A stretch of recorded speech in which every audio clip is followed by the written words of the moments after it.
Chile Today podcast. I'm Bethany Francis. And I'm Alisha Lubin. We're two broads living abroad, broadcasting from Santiago, Chile. We explore Chilean news, cultural topics, travel, business, and more.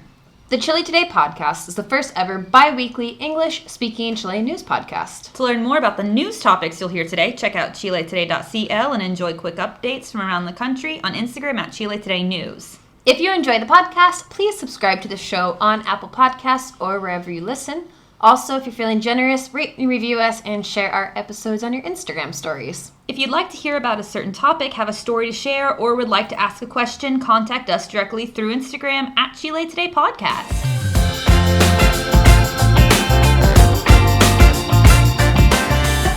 Moving and grooving. I like to dance a little bit to the intro music in my head. In your head. Yeah, because I know it's coming. But I feel like through your dance moves, I can also hear it, so it inspires me. Yeah, I do exude music when I dance.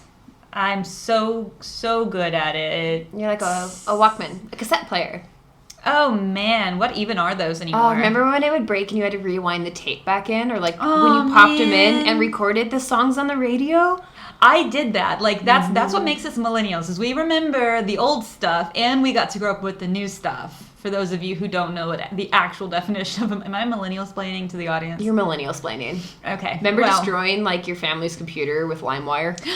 Yes. Also, I remember the first song I ever downloaded on LimeWire was Boston by what was the Augustina? Is that the How's it go? You don't know me, you don't even care. Yeah, so I was that kid in high school who had the black hair and I had a blue streak in my hair. It was so emo. Oh my goodness. I was such a stereotype. Did you have the makeup? Like the thick makeup? I couldn't do it. I was so bad at makeup. But I got really into the bright colored emo stuff. I wasn't goth. I was where it was neon colors, and so I would have neon eyeshadow and stuff. You were like a Zoomies mixed with Hot Topic.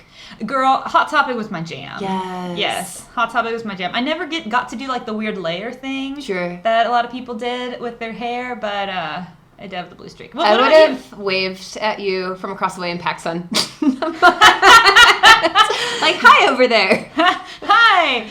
Oh, would we not have been friends in school? Oh, we would have been friends because I was friends with all of the groups. Cool. You friends. weren't a cool person who would have made fun of me or whatever. I was a big nerd. Still not a cool person. I mean, I know that now. I was in the sports but art club zone. Okay. I was in everything. I had my hand in everything, but I was a total nerd. I was in marching band, but I also was a theater kid, and I also did debate. I did every extracurricular you could possibly. The only thing I didn't do was art because I cannot draw the same. Not even stick figures. Not even. I think I was pretty good. I did sports, but like I said, in art, but I was also kind of in our Christian school, the party kid, and I was like, guys, I got pucker. You remember? Oh my God, pucker! The one time we drank in high school was we were 16 and we just sent it. Oh my goodness, pucker. And we prayed in chapel about it that next Wednesday. Oh my gosh. Boone's Farm, pucker. What was it? Hypnotic? Did you ever drink it? It's blue. It sounds like I would have had it. That's it. You had me at blue. It's blue. I don't even remember what, because it was definitely one of those cocktails that was came in a fancy ball that had a swirly on it, and it was definitely one of those cocktails that was really, really strong, but tasted good, so it gets you efforted up so much. Oh my God, Hypnotic. High school, those were the days. Well, see, I didn't drink in high school. I was really, really nerdy in high school. I told you this earlier. I didn't do anything until I was 19, and then I made up for lost time. I had so much phase, and then it really hit in my early 20s again. I was woohoo. No, I mean I was gotta make up for lost time in university. I mean, I partied all the time. I still kept my grades up until the very last semester, and then I barely made it out because I got way too excited way too fast. Oof, yeah. Yeah, I had senioritis, but in university. And now it's I don't really party. The craziest thing, my husband and I were in bed last night, and we're do you want to do something crazy and bad? And then we ate Taco Bell in bed. Oh my God. The extent of things now. Oh my God, that is hilarious. No, my partying is usually just hanging out with friends and getting drunk. We're getting a bit off topic. Oh. That's all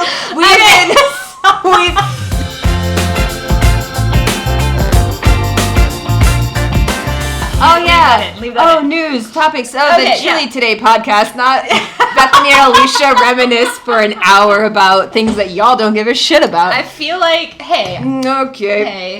News. Oh, do you want to go first with your news? I thought you were going first. I'll go first. Okay. The Justice Ministry will allocate CLP $513 million, which is around US $700,000, to the Legal Medical Service, the SML, a public entity dealing with legal consequences of physical and physiological harm. Most of the funds will pay for a plan to commission expert reports on possible human rights violations committed during the mass protest that started in October 2019. If any of you guys remember that. Wait, what? Something happened in October 2019? Another part of the funding is for optimizing processes linked to mental health-related reports by hiring experts and adding more shifts. This would include a team of 130 professionals to assemble psychological evidence related to other human rights violations and sexual abuse. Justice Minister Hernan Lorraine said in a press release that for our government, it has always been a priority to clear up and investigate possible human rights violation cases so that the court can punish those responsible. The funds will finance expert assessments in over 900 cases before November, which are already starting to be processed. The Istanbul Protocol refers to guidelines the UN members agreed to in 2000 to investigate and document torture and other crimes against humanity, not the game. Lawyers, doctors, and psychologists can use this tool to recognize and document the long-term effects individuals experience after. So I heard you cackle a little bit in the middle of that, but I will say cackle's like this is it was like a nice cackle. Oh, It's a cute cackle, like a chortle, like a chortle. You okay. chortled. I heard you chortle a bit in the middle, but I will say that this is a step in the right direction, right? As we always say about these kinds of things on this podcast, I would love to see it happen, and that's it. I want to see it happen. Let's do this. Let's take a step in the right direction and keep stepping forward, not just be like, we'll just say that we're going to do this. That's what I want to see. Right. You know what I mean? Okay, so the Lorraine guy that you just talked about actually has ties to this next story. So this is about Colonia Dignidad, which is a cult that was in Chile. We've actually talked about it on the podcast before. Have an episode about cults, guys. We do, and it is intense. So if you like cults like we do, you can find out more about the Colonia Dignidad cult in our cults episode.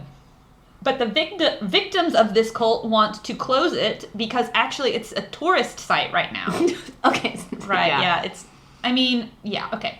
So the victims organization from Talca, Parral, Santiago, Concepcion, Chillán, Valparaiso, Valdivia, and Osorno, along with NGO Codepu and Casa Memoria José Domingo Cañas Foundation, are demanding the Chilean and German governments shut down the Via Baviera tourist site and turn it into a memorial.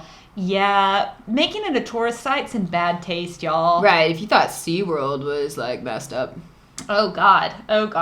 Via Baviera is the predecessor of Colonia Dignidad, which was a concentration camp and secta cult run by German immigrants and religious fundamentalists in southern Chile. Members had to obey Paul Schaefer, a pedophile who was well connected to the dictatorship. In underground cells at the camp, political prisoners were tortured and killed. Guys, it's intense. It's one of the most intense cults I know of, so it's intense. Find out more about that on our episode. The organization received information last Thursday that in 2019, already some experts had presented proposals to Germany and Chile about how to turn Via Bavaria into a memorial site and commemorate the victims. Radio Cooperativa reported last Saturday. A memorandum has existed since 2017 that outlines the possible commemorative presence of the victims at the site, but both governments categorically rejected integrating them. Quote, the records and decisions made by the Colonia Dignidad Commission are secret. We don't know the contents of the meeting and protocols followed to make decisions around our dear missing family members, according to a joint statement by the organization. The proposal lines up with our repeated requests at different opportunities about representing the victims' memory in an honorable way here.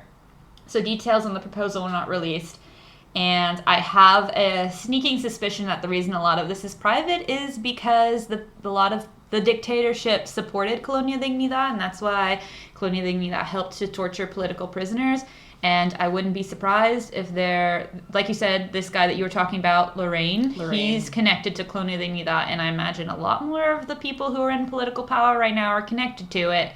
So a lot of those proposals don't want to be released, but it's time to know that it's past time for the truth to be told and for these victims to have closure, because these victims are still alive. Right. Of what had happened to them. And it's horrible, and they deserve to be recognized. And yeah. I agree too that the perpetrators are still alive, and so there's a lot of effort being put into, not treating this as a memorial, because then you'd have to admit that something bad happened, and then there'd probably prosecutions. So, and it took a long time for this camp to actually close, like years and years after the dictatorship ended. So, anyway, we're not going to go too much into detail now. That's for the cult episode, but it's fascinating. It's horrible, so trigger warning, but it's fascinating. The government has outsourced security for the Constitutional Convention that will start deliberating a new Magna Carta on July 4th. INCAR Security has won the CLP $488 million, which is around US $665,000, 10-month contract, according to the investigative collector Cipher. Oh, okay. This amount is similar to the citizen participation item in the budget, which is CLP $500 million. INCAR offered 12-hour shifts, prioritizing ex-carabineros and ex-military personnel. Labor watchdog data shows that INCAR was sanctioned 197 times over the last 5 years for violating labor regulations. The company did not pay salaries or reduce them arbitrarily, refused work breaks, and withheld Social Security contributions. Most recently, the company had to pay 60 monthly tax units, UTM US $4,300, on May 29th. INCAR was taken to court 77 times since 2017 for wrongful dismissal and other infractions. Yet, the company has retained its license and may provide services to public entities. INCAR designated Luis Gonzalez Perez as head of the Constitutional Convention Security. A former Carabinero sergeant, Gonzalez Perez was part of Augusto Pinochet's security detail from 1988 on. He continued service for the former president Patricio Aylwin and into Eduardo Frei Ruiz Tago's term. Thank you, Frei. Term until 1995. Asked by Cipher, how did you say it? Cipher. It sounds nice when you say it. About human rights violations, Gonzalez Perez denied any involvement. The government has also hired Tech System and Alphacom as its IT equipment providers, GTD for internet services, and MediaStream to handle the CCTV system. However, the debates cannot be broadcasted on TV unless approved by the Office of the President's Chief of Staff. Bam. Okay. I feel like those, the 197 sanctions were about 196 too many. Right? Who could say? Who could say? I can't. So, speaking of money, so Chile is currently raising COVID spending. So, urging citizens, so people like us, because the Delta variant is circulating. We haven't mentioned this in the podcast yet, but if you didn't know, the Delta variant just got here. Thanks, America. Thanks, USA. Because a woman came to Chile from the USA to go to her father's funeral, and she did not do her quarantining or take her PCR in the way that she should have. And the Minister of Health was like, but she's a Christian woman, so she deserved to go to her dad's funeral. And now we have Delta. That's what I said, Pinguina. Because Jesus. Okay, so I'm going back to the... Anyway, so Minister Paris, the health minister, was basically like, I mean, I know that now there's this really deadly version of COVID, but we are obligated as a Christian nation to allow her to go to a Christian funeral. And I'm like, no. Like, if I had known these rules didn't apply, I would have been like, hey, Mary told me, Mary, mother of Jesus God, told also, hi, me. Mary. Oh, hey, Mary, mother of God. Hey, Mary. Mary told me that I can now go and fly to Punta Arenas for a vacation. Mary told me, so obviously you have to let me go now. So if I had known this loophole, I would have just pulled that out of my butt. Anyway, so last Monday, the Piñera announced $2 billion boost on health spending to address the pandemic. Despite the vaccination campaigns, he said the funds would be used to buy 5 million more doses, strengthening primary care facilities and tracing the virus genome sequencing capabilities. Also, the Chilean government's already talking about ordering our booster vaccines, so that's really good. So, the quote, "The fight against COVID is not over, and no one knows when it might be," said Piñera during a health briefing. Alarm is growing in Chile over the more contagious Delta variant of the coronavirus, which was confirmed last week. Although it's experiencing a lull in cases after a fierce second wave, health chiefs, did I say that right? Have tightened health checks at borders and urged people to wear thicker masks. Have they urged us to wear thicker masks? I haven't heard that. Oh, Pinguino says yes. I have not heard anything about the girth of my masks. Get girthier masks. I have not heard this at all. I guess I'll still get girth up my masks. I was also really just over my mask for a while there. I mean, it's basically just an extension of my face at this point. It really is. But when I dream, I don't dream about people in masks. I do. I've had dreams of being like, keep this in the podcast. I have had dreams about like being like, oh my God, I'm outside, where's my mask? Ah! And like, or like I had a dream the other day where I couldn't pull my mask up. It was like stuck on my neck. It was, I was like, no. Yeah. Even when I run, because I'm running now. Oh, good for you. How do you do it? I don't know how to, I'm not a runner. Jesus, have you seen you? Not well. I'm doing interval training, but I'm basically broken. My knees hurt, my back hurt, my feet hurt. Oh, honey, you're just 30. I know. Anyway, so it's hard to run with a mask on, so every time I see somebody, I try to pull it up, which is just like this like really awkward like anyway, so wearing thicker masks, girthier masks. We have over 80% of our people vaccinated, and there's been some controversy recently in Italy because the Italian prime minister basically was like, so Sinovac mustn't be working because Chile's struggling.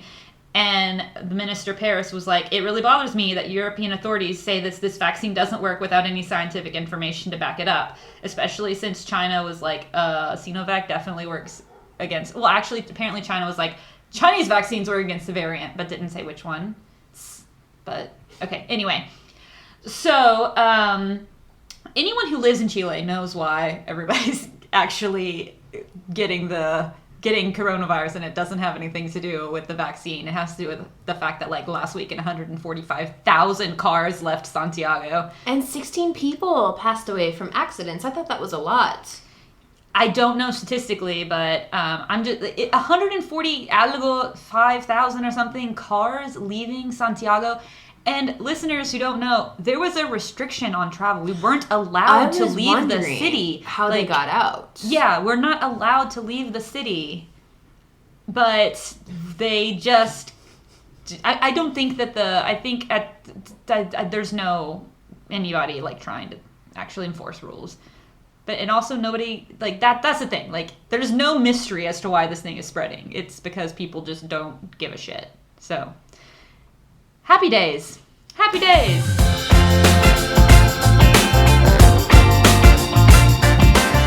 What are we talking about today?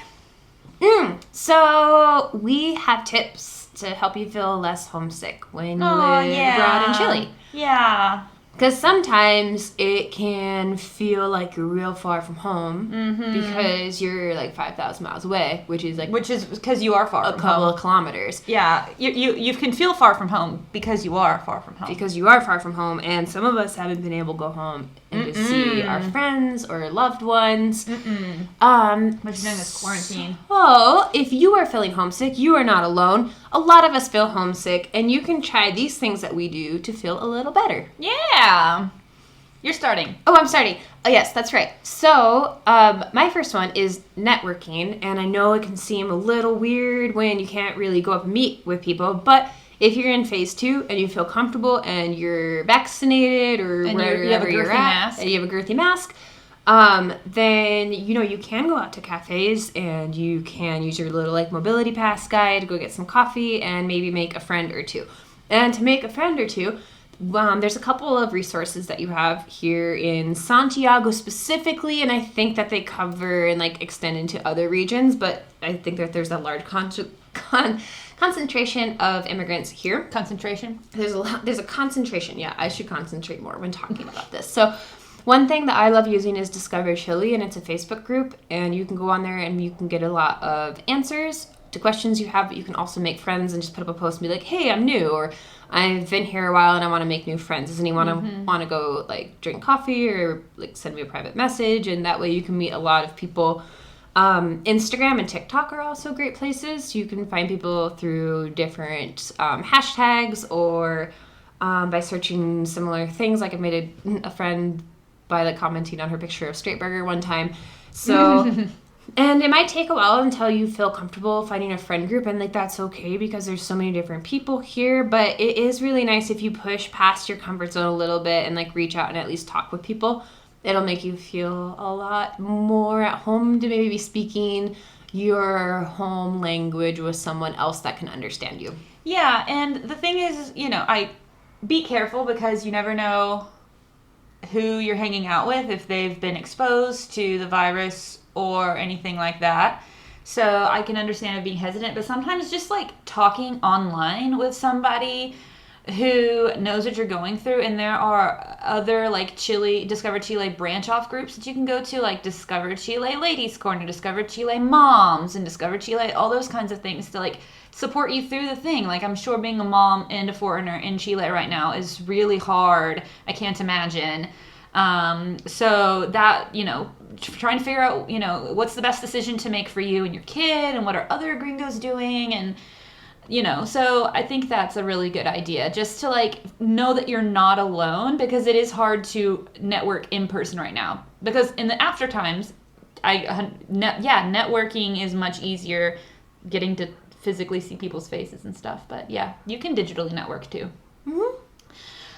So mine is, when I feel homesick, I like to cook food from my childhood, or from was popular when I was growing up, or things that my mom cooked, which actually got me into cooking. I used to not cook at all, and then I'm from the south of the US, so Southern food. I started I didn't know anything about how to cook it, and then just learning the process of what people did and how, and also how to make it here makes you feel very connected. At least me, makes me feel very connected to my Southern roots, because it's not when I was growing up and we've talked about this a lot, you could just buy certain ingredients sort of already fixed. You have to go get the certain type of flour and go mix your own certain type of dough and do this certain thing, and it for me makes me feel very connected to not only the things that my mom used to make me growing up, but also wow, the reason why people made this food was because in the South people were really poor, and during the Dust Bowl they only had this kind of food, and I think that's just really cool, and it kind of helps me feel I live in Chile. I've lived in Chile for more than 7 years now, but I don't forget where I came from, so that's pretty cool. So even if you're not a cook, because I was not for a very long time, but it sort of helps me get understand that food can have some emotional importance. So, and on that too, with cooking, you can cook that food to help celebrate your culture's holidays. Yes, so, July 4th is coming up. It sure is. Revolution. Watch Hamilton, you guys. It's a good way to celebrate. And, you can barbecue, or if you celebrate holidays like Christmas or maybe Easter, make a ham or a turkey. Taturkiki. Or a tofurkey if you're a vegan. Yeah. And so it can feel nice to celebrate those holidays, even if it's weird for you that, maybe Christmas is when it's 100 degrees and sunny out. Yeah. But, try to keep up with that and whatever feels comfortable with you, even like dressing up on Halloween or whatever you I gotta dress up on Halloween every year. You have to. For me, like Halloween, that's going down. Like it's happening. You have to, but it'll help you feel more connected to your culture, which can make you feel a little more at home. Yeah, and share your traditions with your Chilean friends, like because the things that they do here, even if they have Christmas here, but the things they do for Christmas might be different where you come from. They definitely are from where I come from. So like just for my boyfriend's family, sometimes I'm like, let's do this because it's something that I did growing up and I get to like add that to their traditions and it makes me feel more at home. And if you don't have a family like that, you do it with your friends.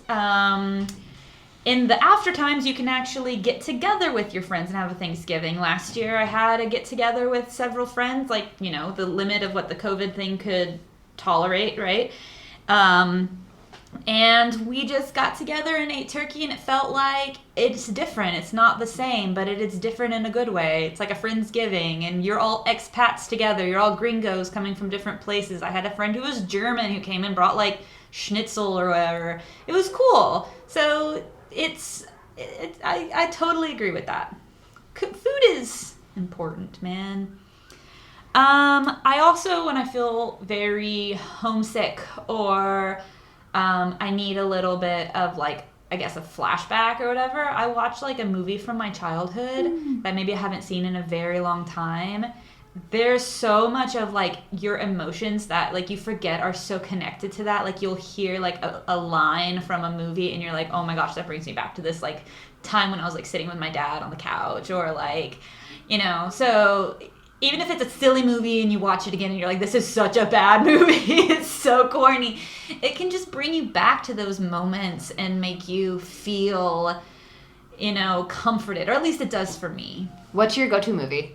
I don't think I have one go-to movie. I think I just like to watch other, like, different Disney movies for me. It's like I was a Disney kid. I grew up in the Disney Renaissance.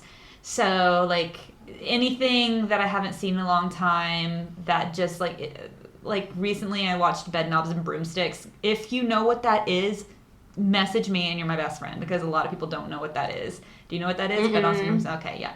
It's a Disney movie with Angela Lansbury, and it's amazing and corny, and I watched it the other day, and I was just, like, crying from all the nostalgia. And it's nice. I mean, we get too, like, serious sometimes as a society, and it's nice to, like, feel like a child again. For sure. I have benefited from maintaining certain friendships back home, and one way that I've done that is carving out time to spend with that person virtually, and that could be anywhere from doing a yoga class together, like a mini workout from YouTube, to both reading the same book and discussing it. But that's a good idea. It's a really nice way to stay connected, because a lot of times if you don't talk to somebody for like a week or two, a lot changes, and I think that's okay because you want to catch up with that. But if you are working on something together, whether it's a goal or, like I said, reading a book or studying something or talking about, like, business or social events, it's a good way to maintain and strengthen the relationship outside of just catching up. Like, you're actually building and growing like you would if you were, if you were there doing things together. Exactly. Yeah. And hang their picture on your wall. It's nice to see, like, friends and family, like, being on your wall. Like yours right there. Yeah, mine over there. My best friend Melissa is up there. And Mary. Hey, Mary. Hi, Mary.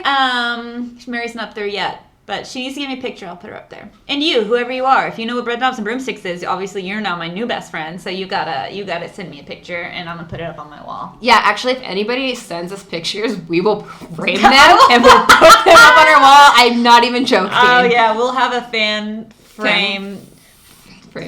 We'll decorate a Christmas tree and put your pictures on the Christmas tree. There you go. There you go. Right now, like Christmas in July, because it's cold now. I thought about having a Christmas in July. Fucking quarantine. If we go into phase 3, let's do a Christmas in July get together. And we'll put your faces on our wall on the tree. So your faces will be everywhere, all over our apartment. We'll take pictures and tag you in them.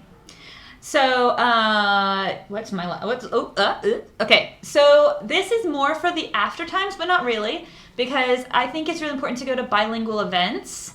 So in the after times or the before times, obviously there are more events that you could physically go to. I usually plan events in the normal times for like bilingual trivia or bilingual comedy or things like that, which are really, really good ways to meet people. I mean, I know this from experience. I've met some really amazing, I met Alisha through like just like going to things, trying new things, and she came to events, and that's how she met Diego.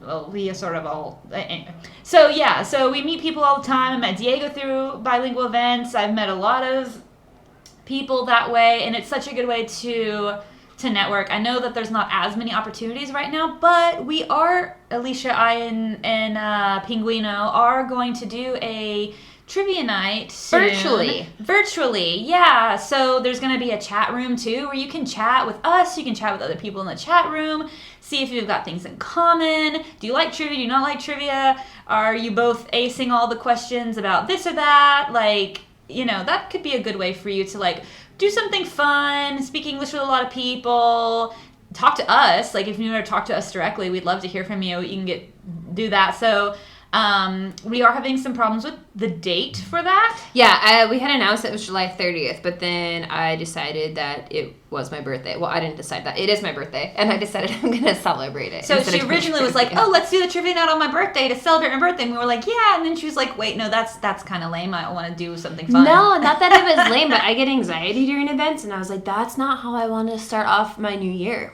Yeah, your 31st year? My 31st year. Yeah, on the earth. So bilingual events, we're definitely going to keep you guys updated. We're seeing numbers fall. We really hope that we are going to come through this and at least have a few months of after times to like enjoy for a bit. We're super happy that the numbers are down. Like the COVID numbers are down. Let's keep it going, but also let's enjoy events. Wear your girthy mask. Another thing that you can do is attend virtual workshops, classes, and events from your home state or region. Mm-hmm. So something that I really enjoyed is I found a yoga studio in Denver, Colorado that offers online events, and it's so cool because they will, do these yoga classes, but they're in Denver, and they sound like people from Colorado, and it makes me so happy because we'll be like, oh, I love your Birkenstocks. Where'd you get your Birkenstock? You know what I mean? Like, everyone's wearing flannel, feels like home. Yeah, no, I get it. No, I see stuff all the time. And it gets really weird because I watch a lot of murder documentaries, and every time there's a murder, I'm like, oh, that one's in Arkansas. I'm like, wait, that's weird. Okay, maybe I need to visit. So I know we're all getting down. I know that we're all struggling, but we're in this together. And look, Alisha and Pinguino are always online, hanging out, doing stuff. We'd love to hear from you. If you just want to chat us up, if you want to send an email, if you want to share your experience living in Chile through this really complex time, like share your story. We want to hear it. If you want, we can read it on the podcast. Mm-hmm. Because it might make a difference for somebody else listening. I mean, we have a lot of listeners. Maybe your story is just the one somebody needs to hear. So yeah. Yeah, talk to us. Share your thoughts. You tell us jokes. I like jokes. Make fun of our egg carton foam soundboard. Yeah. Thanks for that one, Pinguina. It was great. It was great till the cast destroyed it. Oh no. This is a bad time to tell you. I'm sorry. Damn it, Tobias.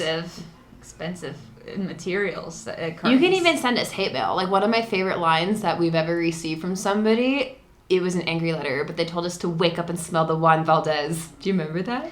I don't remember somebody telling us to wake up and smell the Juan Valdez. Yeah. Okay, we are definitely making that a shirt. That's what I was saying. I think it's great. And he was like this angry guy, and we wrote him, but anyway, whatever. I didn't even read the whole thing. I read the first line, and I was like, okay. I was cracking up. I was like, at least he's funny.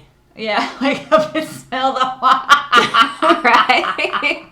That's good. It is That's good. So, yeah, you can insult us as long as you're funny. Yeah, and then we'll just capitalize on it. Yeah, we'll just talk about it. Yeah, we'll just talk about it on the thing and capitalize on it. You can insult us as long as you're smart about it. Yep. Also, we got called vapid once, and I was like, that's fair. Weird. I was like, fair.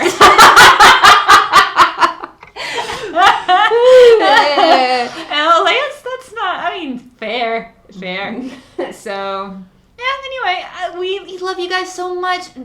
messages, message us chiletodaypodcast@gmail.com. Chile Today Podcast, that's at Chile Today Podcast on Instagram. The news is chilettoday.cl. Keep your ears and eyes open for the trivia night. Yes. And we're gonna talk to you soon. Yeah, stay safe out there, guys, and we are always here for you. Yeah, and when in doubt, Green, go out. ciao. Bye.